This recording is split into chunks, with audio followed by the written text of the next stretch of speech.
Fala pessoal, tudo bem? Vamos lá dar sequência para nós aí da turma Medicina, pessoal. Hoje, nessa aula, só resolução de exercícios referente da nossa apostila de medicina, beleza, gente? Página 409, então, gente, aula 19 e 20, tá? Na semana passada, pessoal, nós começamos a estudar as leis de Kepler, mas nós vimos que semana retrasada tinha os seus anteriores que já estudavam os mesmos conceitos, pessoal, estudando os astros. O primeiro era Cláudio Ptolomeu, o responsável, pessoal, pela teoria geocêntrica. Qual era a teoria geocêntrica? A Terra ficava no centro do universo e os astros orbitavam em círculos concêntricos ao seu redor. Passado 14 anos, pessoal, veio Nicolau Copérnico, responsável pela teoria heliocêntrica, onde o Sol ocupava o centro do universo e os astros orbitavam também em círculos concêntricos, pessoal. Passado um bom tempo, pessoal, Kepler veio e melhorou a teoria heliocêntrica proposta por Copérnico. Ele diz que, assim como Copérnico, o Sol ocupa o centro do universo e o rodeiam ao redor do Sol, mas não em círculos concêntricos, e sim, pessoal, em elipses, uma trajetória elíptica em torno do Sol. Essa foi a grande sacada de Kepler, que depois de proposta a teoria que nós chamamos leis das órbitas, ele propôs mais duas teorias subsequentes, a tal lei das áreas e a tal lei dos períodos. E hoje nós vamos praticar um pouquinho disso aí, tá, gente? Então, página 409, os exercícios de sala, gente. O primeiro exercício diz que analise as proposições abaixo sobre as principais características dos modelos dos sistemas astronômicos. Esses que nós citamos até então. O primeiro, pessoal, sistema dos gregos. A Terra, os planetas, o Sol e as estrelas estavam incrustadas em esferas que giram em torno da Lua? Não, pessoal. Ninguém propôs que a Lua era o centro do universo. Ninguém, tá? Nem os gregos. Segunda teoria, pessoal. Segunda proposição. Ptolomeu, pessoal, Cláudio Ptolomeu, supunha que a Terra encontra-se no centro do universo e os planetas moviam-se em círculos cujos centros giravam em torno da Terra. Exatamente essa teoria proposta por Cláudio Ptolomeu, pessoal. Então o 2 aqui, vamos colocar a tal da teoria geocêntrica.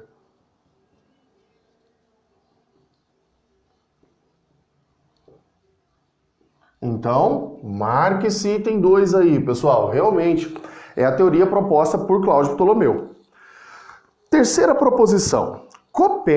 Nicolau Copérnico, pessoal, defendia a ideia que o Sol estava em repouso no centro do sistema e que os planetas, inclusive a Terra, giram em torno dele em órbitas circulares. Sim, teoria heliocêntrica, né, pessoal? Teoria heliocêntrica.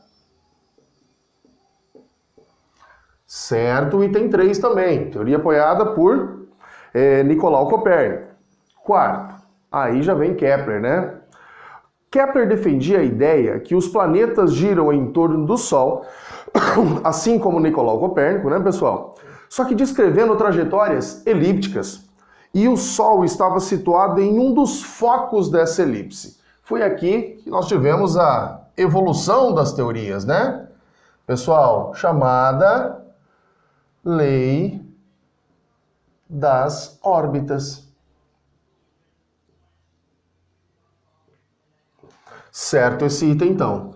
Pessoal, esse exercício, então, ele falou que assinale a correta. O item é o item C, onde essas três proposições estão corretas. Agora vamos para o exercício 2, pessoal. E o exercício 2 se refere à segunda lei de Kepler, a lei das áreas. E qual era a lei das áreas, pessoal? Do Sol até o planeta que nós vamos estudar circundando o Sol, existe um vetor.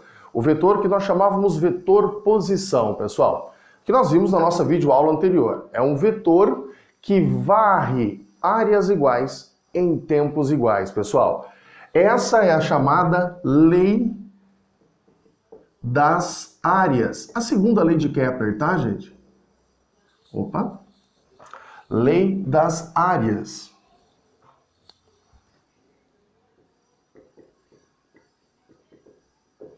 E nessa lei diz que as áreas varridas pelo vetor posição são iguais, logo, os tempos para varrê-las também são iguais, pessoal.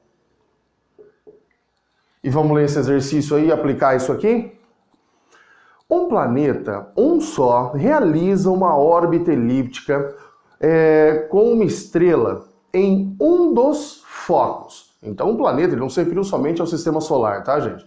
Ao Sol de outra galáxia e um planetinha girando aí em torno dessa estrela. Em 2 meses, tempo, hein, gente? Em 2 meses, o segmento de reta que liga a estrela ao planeta, esse segmento de reta é o vetor posição, tá, gente? Varre área A. Então, nós temos que em 2 meses, olha o que ele quis dizer, nesse tempo, varre uma área A. Vamos seguir a sequência aqui em cima, ó. Varre uma área em 2 meses. Em 32 meses, pessoal, tal segmento varre uma área igual a um A minúsculo e o A maiúsculo, né? Então, a gente nada mais, nada menos que uma regrinha de 3, pessoal. Esse vetor posição varre áreas iguais em intervalos de tempos iguais. Aqui, pessoal, não são áreas iguais e nem intervalos de tempos iguais. Mas a gente pode usar uma regra de 3 para fazer isso aqui, ó. Uma proporção. Uma área A em 2 meses, uma área Azinho vezes Azão em 32 meses. E a gente faz uma proporção aqui. Ficamos, uma regra de 3, né? Azinho, Azão vezes 2, então vai ficar 2, Azinho, Azão. 32 vezes A, 32 vezes o Azão, né? Posso fazer o que agora, pessoal? Cortar isso daqui. Esse A é o termo que o exercício pede, então o 2 está multiplicando, vai dividindo. Ficamos que esse escalar, esse número A aí, pessoal, corresponde a 16. Então temos que o A corresponde a 16. Se ele varre em 2 meses uma área A, em 32 meses uma área Azinho, Azão. E façamos a regra de 3 aqui, tá, pessoal? Gente, é importante ressaltar que se a gente faz essa proporção aí, as velocidades lineares não são iguais. O planeta, quanto passa mais próximo a esse astro central aí, ele tem uma velocidade maior do que quando ele passa num ponto mais afastado dessa estrela aí. Então, quanto mais longe os planetas estiverem do astro que está no seu foco, em um dos focos da elipse, a sua velocidade muda. Muita atenção, tá, gente?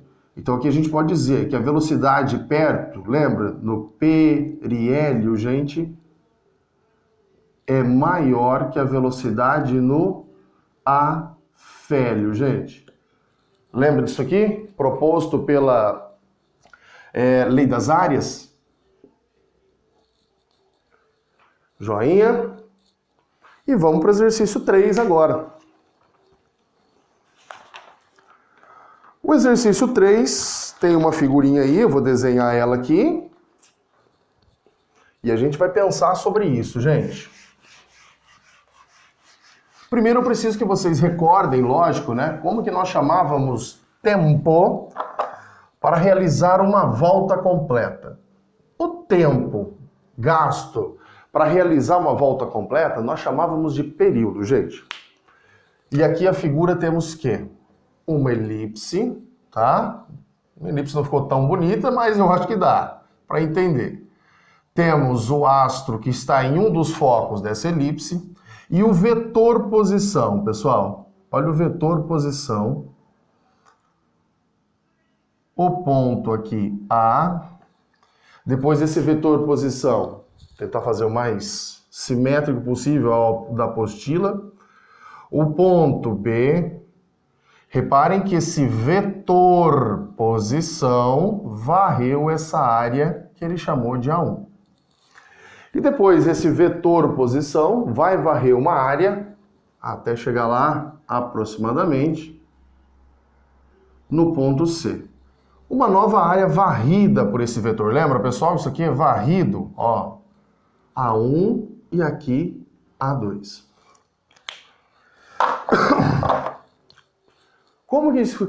Como que descobriríamos o período disso aqui, gente? Vamos sacar a ideia. O período, vou fazer em vermelho aqui, hein? O período, tempo total para dar uma volta, seria o tempo gasto para que esse vetor posição saia do ponto A e vá no ponto B. Ele gasta um tempo. Depois, esse vetor posição ir do ponto B até o ponto C. Do ponto B até o ponto C. E para completar uma volta, gastando um tempo correspondente ao período, seria o tempo, o intervalo de tempo que o vetor posição sai do ponto C e retorna ao ponto A. Gente, realizando um ciclo. Essa, então, é a tal da lei das áreas que a gente vai puxar agora disso aqui. Num determinado sistema planetário, um planeta descreve um movimento de translação ao redor de uma estrela, pessoal, segundo a trajetória e os sentidos representados na figura. Sabe-se que o deslocamento entre os pontos A e B ocorre em 4 meses. Então, daqui até aqui, eu já sei que esse tempo corresponde a 4 meses. Já sei que o tempo de A a B corresponde a 4 meses, pessoal.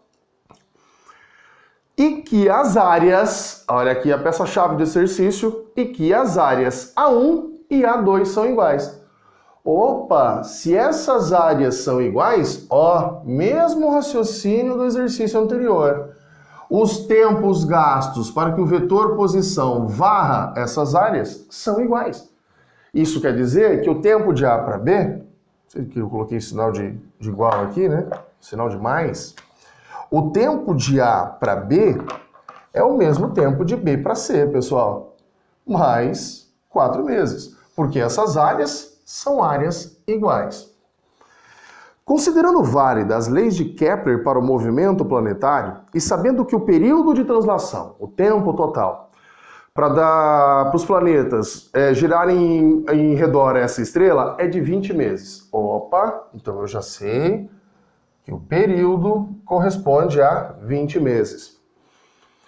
O intervalo de tempo para que o vetor posição varra o trecho de C para A. Ó, pessoal, é só o que falta. O tempo de C para A. A sacada aqui é lembrar disso, né, pessoal? Se as áreas são iguais, esses tempos também são iguais.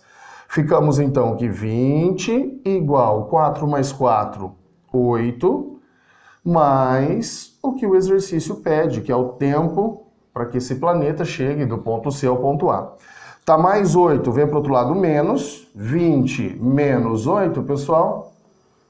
Temos que a resposta desse exercício, o tempo de C para A, corresponde a 12 meses, né? 20 menos 8, 12 meses. Tá, então, pessoal, o exercício 3.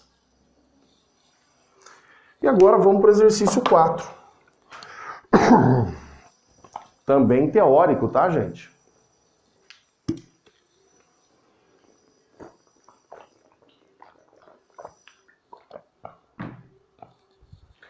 Vamos para o exercício 4.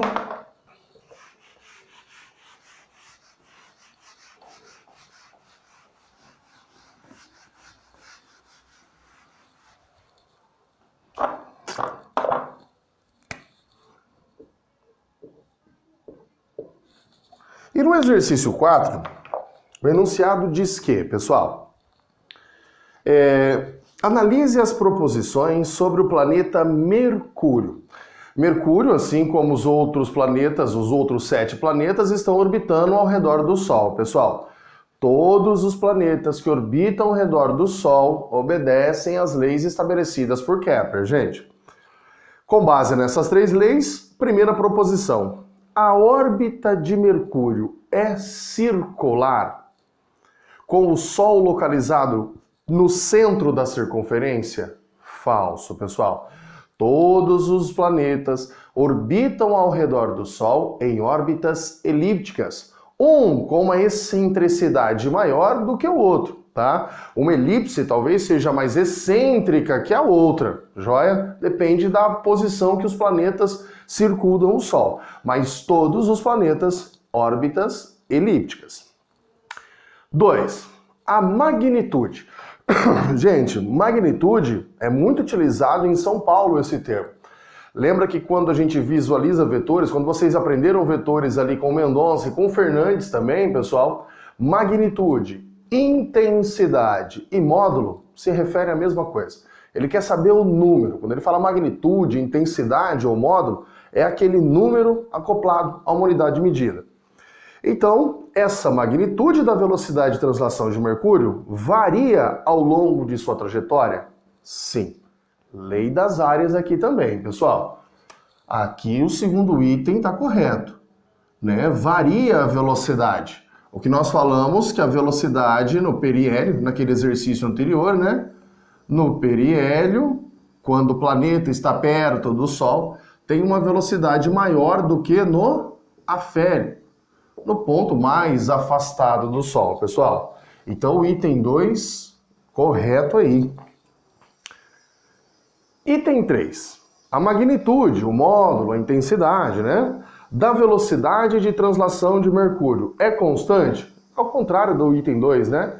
Se nós marcamos o item 2 como correto, é lógico que o item 3 está falso, né, pessoal? Falso. Assim como o item 1, né? Não coloquei aqui, também tá falso. Todos os planetas orbitam em órbitas elípticas em redor do Sol. E a quarta proposição dele diz: o período, tempo, de translação de Mercúrio independe do raio, pessoal, de sua órbita circular. Então, se Mercúrio está mais próximo do Sol do que a Terra, pessoal, o tempo independe? Falso. Isso é a terceira lei de Kepler, tá? A terceira lei de Kepler relaciona período com raio, lembra? Que era o raio médio ao cubo dividido pelo período, pessoal, ao quadrado, corresponde a uma constante. Eu coloquei raio, né, e falei médio, mas está se referindo a Mercúrio, tá? Que é o que o item se refere. Isso é igual a uma constante. Gente, tá falso. Reparem que o período e raio são dependentes. De que maneira? Nós podemos falar que o período é diretamente proporcional ao raio médio? Não, gente. O raio de Mercúrio ao cubo é proporcional a uma constante multiplicada pelo período de Mercúrio ao quadrado. Então, raio e período, se diz que raio ao cubo é proporcional a período ao quadrado. Tá falso esse item, né? Falar independe? Não, depende. O que pode confundir às vezes, pessoal, em alguns exercícios aqui, inclusive aqueles que eu havia proposto para vocês das nossas aulas anteriores, é que quanto maior o raio do planeta, tamanho dele, gente, imagina assim, o raio do planeta, maior é o tempo que ele leva para dar uma volta em torno do Sol? Nada a ver isso, tá? Quanto maior o raio de órbita deste planeta. O cara às vezes pensa, puxa, o planeta é bem maior que o outro, então ele é mais lento para dar uma volta. Não relaciona isso. O tamanho do planeta não vai dizer nada em relação ao tempo que ele fica para dar uma volta em torno do Sol. E sim o raio, a distância, pessoal, do centro do Sol até o centro desse planeta que determina esse tempo, tá? Cuidado com essa confusão. Tem gente que fala, só porque o planeta é maior, ele é mais lento para dar uma volta. Não tem nada a ver. O que interessa é o raio de órbita. E finalizando essa nossa aula, pessoal, aqui qual item ficou correto? Também o item C, né? O item C, que diz que a única afirmativa correta é a afirmativa 2. Finalizando então a nossa aula, pessoal, o exercício 5, tá?